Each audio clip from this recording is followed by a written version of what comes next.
When I logged into my banking app and saw a balance of $0, my heart didn't just drop, it completely stopped. My life savings of $145,000, money I had sacrificed every weekend for 7 years to build, was gone. And the person who took it wasn't a random hacker. It was my own mother, who secretly added my spoiled, entitled sister to my joint account so she could buy a nice starter car. They thought I'd cry, complain, and eventually accept it because we're family. What my mother and sister didn't realize was that I had set up a legal and financial fail-safe months ago for this exact scenario. Within 48 hours, my sister's dream car was impounded, my mother's bank accounts were frozen, and both of them were staring down federal bank fraud charges. Welcome back to BT Revenge Tales, where entitled people learn the hard way that actions have severe consequences. Today's story proves why you should never touch money that doesn't belong to you. If you enjoy dramatic family revenge tales, don't forget to like, subscribe, and comment the city you're watching from so I can see how far our story has reached. My name is Rachel. I'm 28 years old, and for the past 7 years, my life was defined by one thing: relentless sacrifice. While my peers spent their 20s going on luxury vacations and buying designer clothes, I was working 60-hour weeks as a software analyst. Every weekend shift, every skipped dinner out, and every extra project was dedicated to a single dream: saving $145,000 for a down payment on my very own home. By the time I hit my goal, that bank account wasn't just money. It was my freedom. But there was a hidden flaw in my financial setup that I had completely forgotten about. Back when I was 19 and entering college, my mother, Brenda, insisted on being added as a joint holder so she could transfer my tuition allowance. Over the next decade, Brenda never deposited a single dollar into that account. It was entirely my sweat and tears. Yet, legally, her name remained sitting on the title like a ticking time bomb. Then there was my 24-year-old sister, Chloe. If sacrifice was my language, entitlement was hers. Chloe was the classic golden child. Unemployed, living at home, and completely obsessed with maintaining a lavish lifestyle on social media. My mother enabled every bit of it, constantly showering her with praise while treating me like an unpaid bank. The trouble started on a Tuesday evening when Chloe decided she needed a luxury sports sedan to flex for her followers online.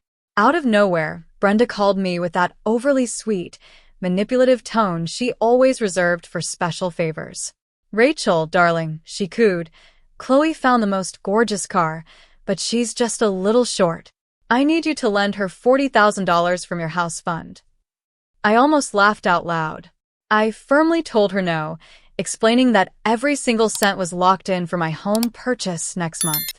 Brenda's tone instantly flipped to venom, calling me selfish and ungrateful before slamming down the phone. I thought that was the end of it. What I didn't know was that Brenda immediately went online, used her old joint access, and secretly added Chloe as an authorized user. 3 days later, I sat at my escrow agent's office, ready to wire the earnest deposit for my dream townhouse. The agent handed me the payment terminal, and I swiped my card with a smile. Declined. Thinking it was just a daily limit glitch, I opened my banking app. What I saw sent a wave of icy nausea straight to my stomach. Current balance: $0. My $145,000, 7 long years of relentless work, was completely gone. My hands shook as I pulled up the transaction history. Earlier that morning, the entire balance had been transferred out to a brand new account created under Chloe's name. I sprinted to my car and called my mother, my heart pounding against my ribs. When Brenda finally answered, her voice was sickeningly casual. "Oh, good you saw," she said without an ounce of shame. "Chloe bought her luxury car today. She spent $90,000, and we kept the rest for her insurance and a fresh wardrobe. She's your sister, Rachel. You need to learn how to share."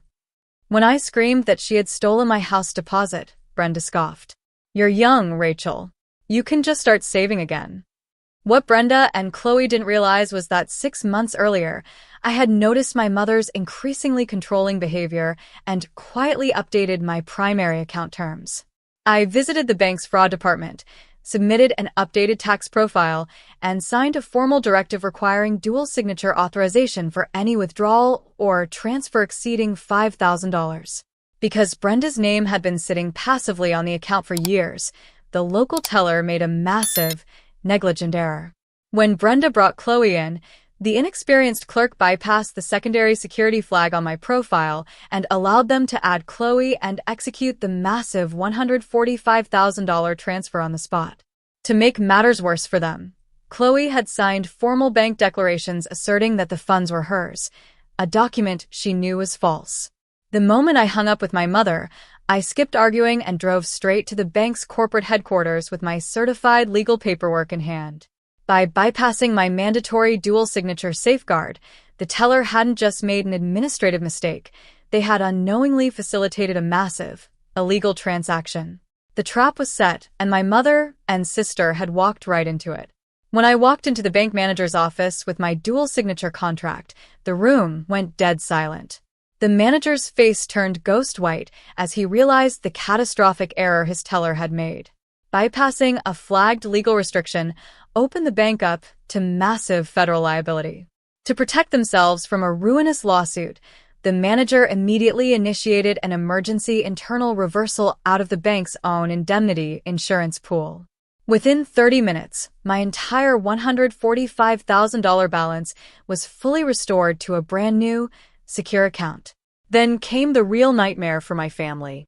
The bank's legal department immediately flagged the unauthorized $145,000 movement as grand larceny and issued an urgent clawback request against the dealership's merchant account.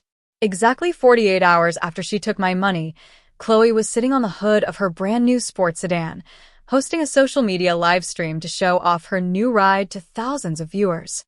Right in the middle of her broadcast, 2 police cruisers and a flatbed tow truck pulled into her driveway. On live video, officers ordered her out of the vehicle, impounded the car, and escorted a screaming Chloe away in handcuffs for questioning regarding financial fraud. An hour later, my phone exploded with frantic calls from my mother. When I finally answered, Brenda was hysterical, her voice cracking with pure panic. "Rachel, you have to fix this right now," she screamed. "Chloe is locked in a holding cell, crying her eyes out. The dealership is claiming breach of contract and suing us for tens of thousands in legal fees and depreciation penalties because the bank recalled the funds." I listened in cold silence as my mother begged, pleaded, and then demanded that I take out a loan to cover the car so the charges would be dropped. "She's your little sister," Brenda sobbed. "Her life will be ruined. She ruined her own life the moment she stole from me," I replied calmly. What Brenda didn't know was that because she facilitated the fraudulent transfer, the bank's fraud unit had flagged her as a co-conspirator and frozen all of her personal accounts pending an investigation. When I told her that, the line went dead quiet. I ended the call and blocked both of their numbers. With no access to my savings, Brenda was forced to take out a steep second mortgage on her house just to cover Chloe's legal fees and keep her out of prison.